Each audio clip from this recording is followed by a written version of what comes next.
வணக்கம் நேயர்களே. இந்த அமைதியான நேரத்தில் உங்களோட ஒரு உண்மை சம்பவத்தை பகிர்ந்துக்கிட போகிறேன். இந்திய இராணுவம் அப்படிங்கிறது இந்த நாட்டின் பாதுகாப்பு அரண். அதில் பணி செய்கிறவங்கெல்லாம் தன்னோட குடும்பம் பாதுகாப்பாக இருக்குது நாட்டுக்குள்ளே அப்படின்னு இராணுவத்தில் பணி செய்கிறாங்க. ஆனால் அவங்க அந்த பணியிலிருந்து தன்னோட குடும்பத்தை யோசித்து இந்த ஊருக்கு வர ஆசையாக காத்திருப்பாங்க. அப்போ தன்னோட குடும்பத்தை பார்க்க ஆவலோட ஓடி வர்ற அந்த இராணுவ வீரர்கள் அவங்க மனசில் பார்த்திங்கன்னா பூக்களாக இருக்கும்.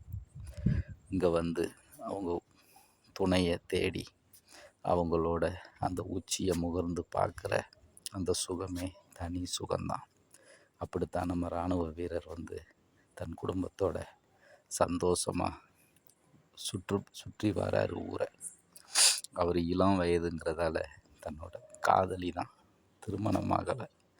அப்போ ஒவ்வொரு ஊராக சுற்றி உல்லாசமாக வந்துக்கிட்டு இருக்கார் இராணுவ வீரர். அப்படி வரும்போது ஒரு கட்டத்தில் அவங்க நல்ல ஒரு குளிர்ச்சியான ஒரு ஊரில் தங்களோட பயணத்தை தொடங்கி நல்ல டூயெட்டு பாடுறாங்க, நல்ல ஹோட்டலில் சாப்பிட்றாங்க, நல்லா என்ஜாய் பண்ணுறாங்க. அந்த இராணுவ கட்டுப்பாடுகளை மறந்த நம்ம இராணுவ வீரர் காதலில் மூழ்கிறார். தன்னோட காதலியோட உல்லாசமாக இருக்கிறார், சந்தோஷமாக இருக்கிறார். அப்படியே நேரங்கள் ஓடிக்கிட்டே இருக்குது. இரவு நேரத்தை நெருங்கிக்கிட்டு இருக்குது, மாலை நேரம். அவங்க ஒரு விளக்கை வச்சு சந்தோஷமாக அந்த இனிய இரவை பகிர்ந்துக்கிறாங்க.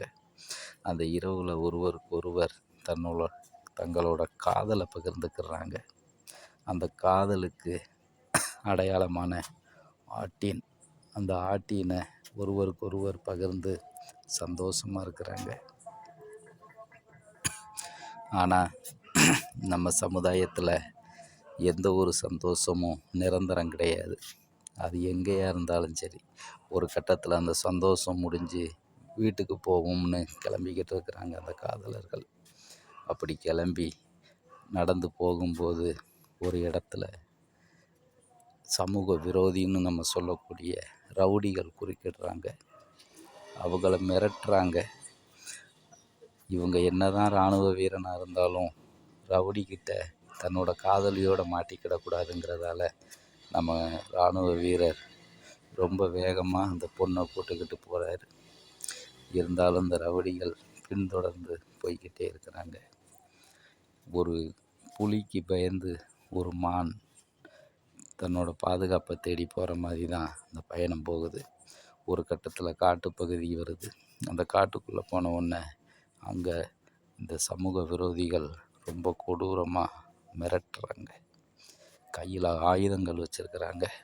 இதை உணர்ந்த இராணுவ வீரர் நம்ம இந்த இடம் பாதுகாப்பு கிடையாது அப்படின்னு அவர் தேர்ந்தெடுக்கிற இடம்தான் வேகமாக நடந்து காவல் நிலையம் எந்த பக்கம் இருக்குன்னு தேடுறாரு. காவல் நிலையத்தை நோக்கி நடக்க ஆரம்பிக்கிறாரு. அவர் கண்ணுக்கு படுது காவல் நிலையம். அந்த காதல் ஜோடி, இராணுவ வீரர் காதல் ஜோடி அந்த காவல் நிலையத்தில் தஞ்சமடைகிறாங்க. அப்படி தஞ்சம் அடைஞ்சு உள்ளே போகிறாங்க. உள்ளே போய் பார்த்தா காவலர்கள் உள்ள 5 பேர் இருக்கிறாங்க. ஒரு இன்ஸ்பெக்டர் மற்றும் 4 காவலர்கள் இருக்கிறாங்க. காவல் நிலையத்துக்கு வந்துட்டோங்கிற ஒரு மன திருப்தி அவங்களுக்கு.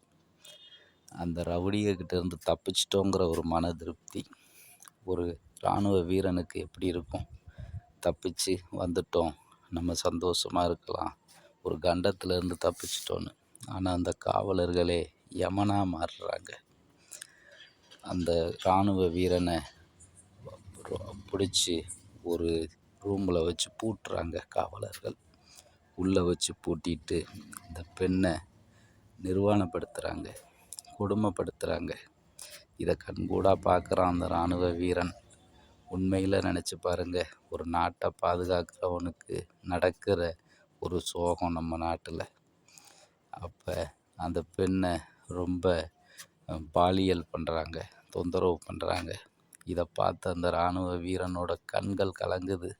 கைகள் அந்த சிறை கம்பியை பிடிச்சி காயப்படுத்திக்கிறான் தன்னைத்தானே. இருந்தும் அவனால் ஒன்றுமே அந்த இடத்துல செய்ய முடியலை. அவன் கையில் AK-47 இருந்ததுன்னா அத்தனை பேரையும் சுட்டு தள்ளி அந்த கட்டிடத்தையே தரைமட்டமாக்கிடுவான். அவ்வளோ வேகம் அவனுக்குள்ளே எழுது. இருந்தும் ஒன்றும் செய்ய முடியலை. காலையில் ஆன உடனே வெளியேற்றப்படுறாங்க.